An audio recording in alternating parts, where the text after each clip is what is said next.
This week, one of our major themes is the spread of Greek culture throughout the ancient Near East after the conquest of Alexander the Great. The name we give to this period of history is the Hellenistic Age. Now, the word Hellenistic comes from the root word in Greek, Hellenes, which is the term the Greeks used to describe themselves.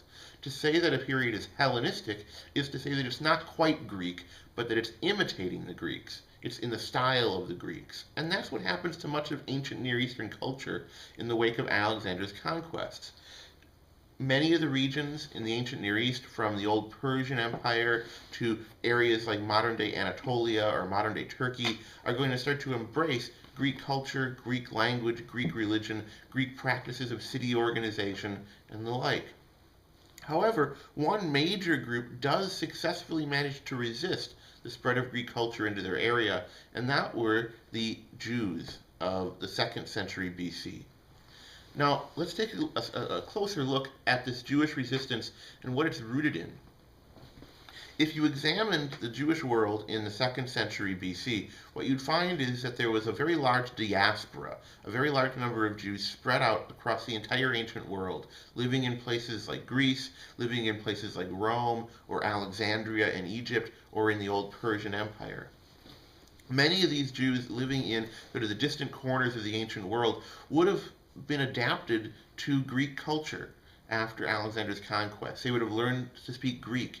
In fact, the Hebrew Scriptures, the modern-day Christian Old Testament, was translated into Greek by a group of Hellenistic Jewish scholars in the city of Alexandria. And many of the Jews living outside of the land of Israel in the 2nd century and 1st century BC would have actually read their Jewish scriptures, their Bible, in Greek.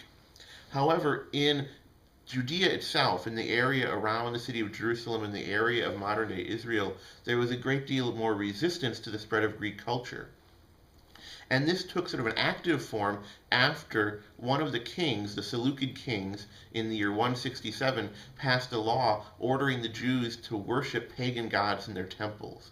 This man, Antiochus Epiphanes, or Antiochus IV, became sort of a flashpoint for Jewish resistance.